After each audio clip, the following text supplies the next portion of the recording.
নমস্কার বন্ধুরা, mother's and Son cooking চ্যানেলে আপনাদের সকলকে স্বাগত জানাই। আজকে খুব সুন্দর সহজ দুটো রেসিপি আপনাদের সাথে শেয়ার করব। একটা হলো চিকেন পকোড়া আর একটা চিকেন কষিস। খুব সহজ, খুব কম উপকরণ দিয়ে হয়ে যাবে। যে উপকরণগুলো লাগবে সেগুলি হলো ময়দা, চালের গুঁড়ি, নুন, টক দই, কাজু, গোটা ধনে, গোটা লঙ্কা, তেজপাতা, দারচিনি, লবঙ্গ, এলাচ, গোলমরিচ, গোটা গোলমরিচ, আদা বাটা, রসুন বাটা, লঙ্কা গুঁড়ো, ধনে গুঁড়ো, জিরে গুঁড়ো, হলুদ গুঁড়ো। আর একটু চিকেন পকোড়ার জন্য চিকেনটাকে হলুদ, নুন, লঙ্কা গুঁড়ো, একটু সর্ষের তেল দিয়ে ম্যারিনেট করা আছে। আর এদিকে হলো পেঁয়াজ, দুটো বড় পেঁয়াজকে কুচি করে নিয়েছি, আদা কুচি করে রেখেছি, 4-5টা কাঁচা লঙ্কা আছে, একটা গোটা টমেটো আছে, চেরা আছে, কয়েক কোয়া রসুন রয়েছে, সর্ষের তেল, সাদা তেল আর একটু ধনেপাতাকে বেটে রেখেছি।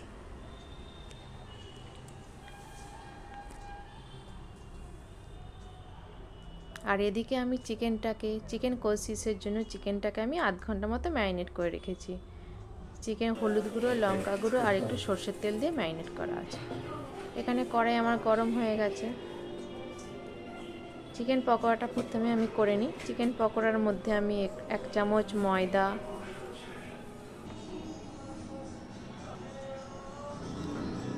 দিয়ে দিলাম, 1 চামচ চালের গুঁড়ো দিয়ে দিলাম, হাফ চামচের মতো আদা বাটা, হাফ চামচের মতো রসুন বাটা দিয়ে দিলাম। তারপর এটাকে আমি খুব ভালো করে মিক্সড করে নেবো। এতে কিন্তু নুন দেওয়া ছিল আমার আগে থেকেই। তারপরে একটু ধনেপাতা দিয়ে দেবো। ভালো করে আবার মিক্সড করে নিলাম যাতে সব মশলাটা ভেতরে ঢোকে। তারপরে একটা ডিম দিয়ে ওটাকে ভালো করে আবার আমি মিশিয়ে নেব। ওদিকে ওটা মাখা হয়ে গেছে, এদিকে কড়াইতে সাদা তেল দিয়ে দিয়েছি। এরপরে একটা একটা করে আমি চিকেনটা দিয়ে দেবো পকোড়ার জন্য। অল্প আঁচে এটাকে ভাজতে হবে, নাহলে ভেতরে চিকেন আছে তো এটা সেদ্ধ হবে না। এটা ভাজতে থাক, আস্তে আস্তে হতে থাক। দেখুন, এদিক ওদিক করে উল্টে পাল্টে আমরা ভেজে নিয়েছি অনেকটা চিকেনটাকে।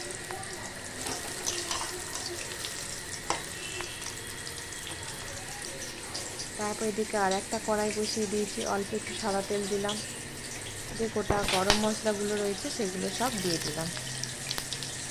এটা হালকা হয়ে গেলে তারপর আমি পেঁয়াজ, টমেটো, রসুন, আদা, লঙ্কা এগুলোকে বাটতে হবে না, প্রথমে হালকা একটু আমি ভেজে নেব। এদিক ওদিক করে খুব বেশি ভাজতে হবে না, হালকা ভাজতেই হবে। তারপর আমি কাজুটা এর মধ্যে একটু দিয়ে দেবো, হালকা একটু নেড়ে চেড়ে নেবো এটাকে। এদিকে আমার পকোড়াটা হয়ে এসেছে।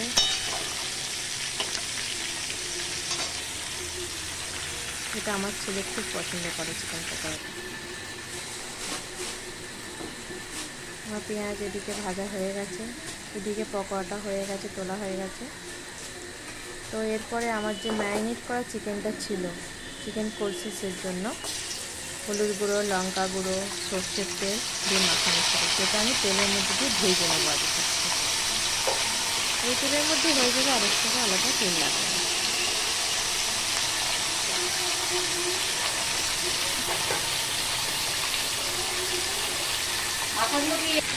খুব জোরে স্পিডে না দিলে কিন্তু একটু কম একটু এটাকে ভাজতে হবে।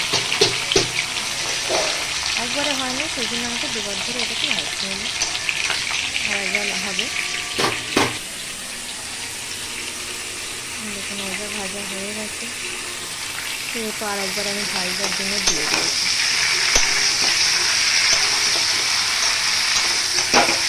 এর দিকে তো ভাজা হতে থাক,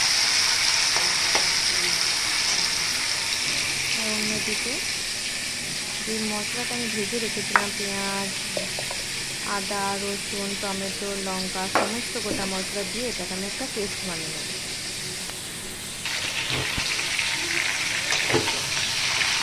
এদিকে মাংসগুলো আমার খুব ভালো করে ভাজা হয়ে গেছে, আগের মাংসটা ওই মশলাটা আমি দিয়ে দিলাম।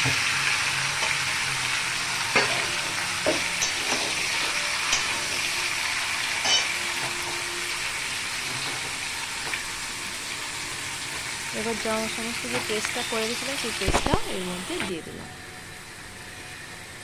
একটু স্বাদ মতো লবণ দিলাম। তারপরে আমি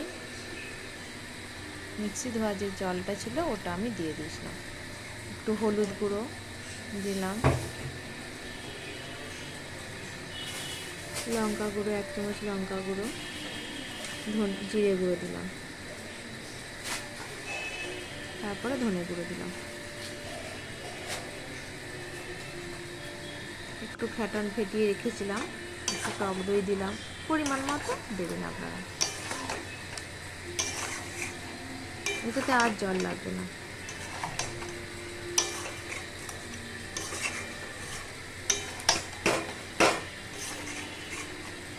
এটা আস্তে আস্তে অল্প আঁচে এটাকে কষাতে হবে ঢাকা দিয়ে দিয়ে। এই যে ধনে পাতা বাটাটা ছিল ওটাও দিয়ে দিলাম। এতে আজ গরম মশলা কিন্তু লাগবে না, প্রথমে যেহেতু সব গরম মশলা ভেজে এখানে দেওয়া আছে, তাই এখানে আর কোনো গরম মশলা দিতে লাগবে না। ভালো করে এবার ধীরে ধীরে এটাকে আমি কষাতে থাকবো। ঢাকা দিয়ে দিয়ে এটাকে কষাতে হবে। চিকেন ভাজা আছে তো, তাই বেশিরভাগটা সেদ্ধ হয়ে গেছে। এটাতে বেশিক্ষণ টাইম আর লাগে না।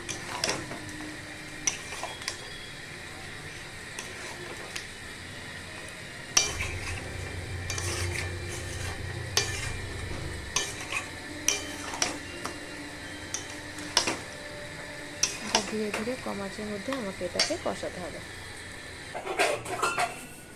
এই দেখুন আমার খুব সুন্দর কষানো হয়ে গেছে। আমার চিকেন কষিস পুরো রেডি। এবার সার্ভ করা গেল।